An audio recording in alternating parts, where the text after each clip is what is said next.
से आप किसी को कत्ल कर दें तो मकतूल के वरसा को मुआफ करने की भी इजाजत है और किसास लेने की भी इजाजत है। लेकिन डकैती के दौरान अगर कोई किसी को कत्ल कर दे, डकैती आम कातिलों से अलग चीज है। एक तो है आपका किसी से जाती झगड़ा चल रहा है, आपने बंदा मार दिया, तो इस्लाम क्या कहता है भाई, जिसका बंदा मारा है उसके वारिसीन को लाया जाए, हुकूमत कातिल को पकड़ के वारिसीन के हवाले करेगी। भाई सदर का आदमी थोड़ी मारा है, जिसका औरत का शौहर मारा है उस औरत से पूछोगे माफ करेगी कि नहीं करेगी। गोरों के कवानीन हमने मुसल्लत किए हुए अपने ऊपर जिनकी कोई सेंस बनती नहीं है। तो जिसका बेटा मारा है तो बाप को है ना, बाप को हुक्म है कि वो माफ करे या ना करे। भाई को मारा तो भाई और बाप उसके वाली वारिस हैं।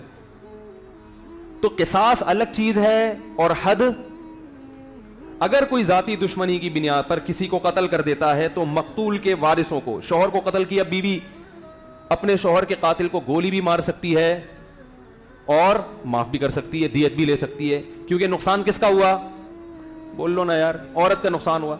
गवर्नमेंट का काम यहां पर सिर्फ इतना है कि कातिल को पकड़ के मकतूल के वारिसों के हवाले कर दे। भाई तुम मुजरिम पकड़ नहीं सकते थे, तुम्हारे पास ताकत नहीं है, लो हमने पुलिस का इस्तेमाल किया और ये तुम्हारे।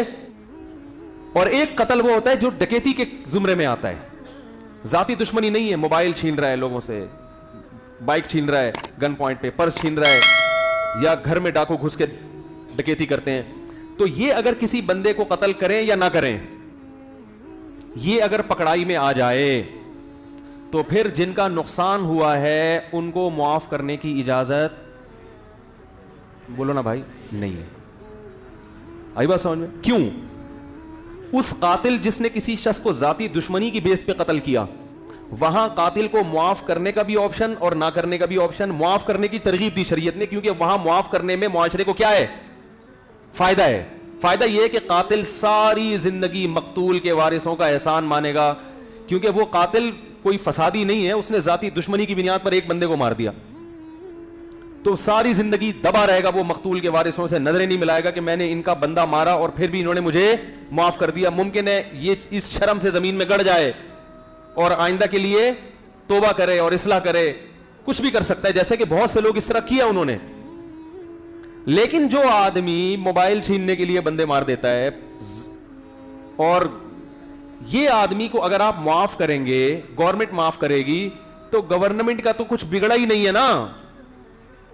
तो ये कहेगा गवर्नमेंट का मैंने कुछ बिगाड़ा थोड़ी है, जो उसने मुझ पे माफ करके एहसान किया। एहसान तो मानेगा, लेकिन उसको पता है कि हुकूमत का तो कुछ जा थोड़ी रहा था। आप कह सकते हैं आवाम का सरमाया हुकूमत का तो होता है, ये गलत है। हुकूमत के जितने सरमाया अम्वाल हैं वो आवाम के होते हैं, हुकूमत के नहीं होते।